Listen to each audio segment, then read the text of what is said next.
Witness how I transform this to this. Do you want to celebrate a kid's birthday with a birthday setup? However, pakamahal ngayon ng mga setup package. Well, you might find this video helpful, so watch the whole video. It's my pamakin's 7th birthday, so let's make her 7th birthday special. She's a Blink, a Blackpink fan, so she wanted to celebrate her birthday with a theme or concept of a Blackpink. We wanted na makatipid, so I decided to DIY her birthday setup since medyo marunong naman ako. If you have talent sa drawing or styling, you might try also to DIY. If you're worried na hindi ka marunong sa arts, you can always print and cut out logos or characters. Remember, pag may gusto, may paraan. So to start, pumili lang kami ng styrofoam, paints, paintbrush, balloons, and chipboards. For the paint, since I only need black and pink, so bumili lang kami ng white, red, and black latex paint yung washable sa water. So first, nagpaint lang ako ng mga logos, names, and characters sa styrofoam, and then kinat out ko lang gamit yung cutter. Gumawa din ako ng parang drum na gawa sa chipboard para paglalagyan ng dessert sa center. So gumawa lang ako ng bilog, tapos gunting-gunting ko lang ang edge ng chipboard para madaling mapacircular. After nun, dapat ganito yung itsura.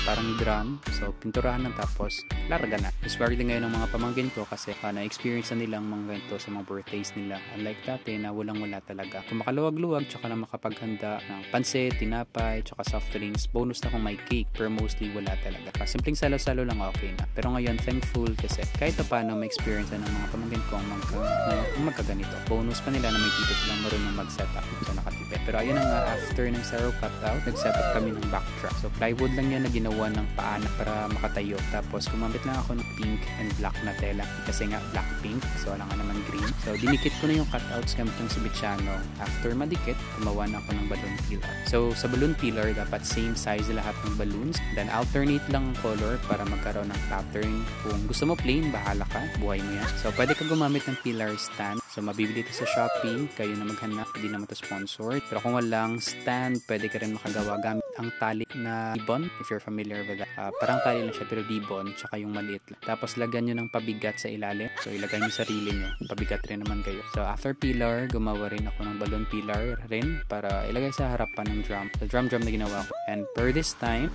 gusto ko random sizes. So nagpahabok. I don't know anong Tagalog ng nagpahabok. Hindi ko maisip. Pero nagpahabok na ako ng balloon na random sizes. So dinikit-tikit ko na. So nilagyan ko lang ulit ng pabigat, which is balloon na may tubig para di magalaw or di lumipad. Tapos nun, gumawa naman ako ng art balloon. Ito para sa itaas ng backdrop design natin.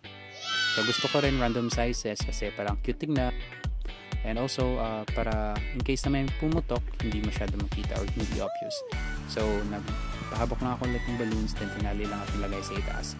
So, medyo challenging ang part na to, lalo na if yung assistant mo is medyo lutang. So, sa mga birthday setup, balloons talaga yung nagdadala. So, huwag nang tipirin yung balloons. Tapos ng balloon, konting retouch lang, tsaka pwede mo nilagay yung dessert sa drum na ginawa ko. Kaso during this time, wala pa yung cake and dessert and may kailangan akong puntahan, so sila na lang pinasetup ko ng dessert. And so far, mukhang successful naman, appreciate naman nila yung gawa ko. And dahil dito, nakatoka na rin ako mag-setup para sa first birthday ng isa ko pang pamangkin. Oh my god, I feel so needed. Thank you for watching.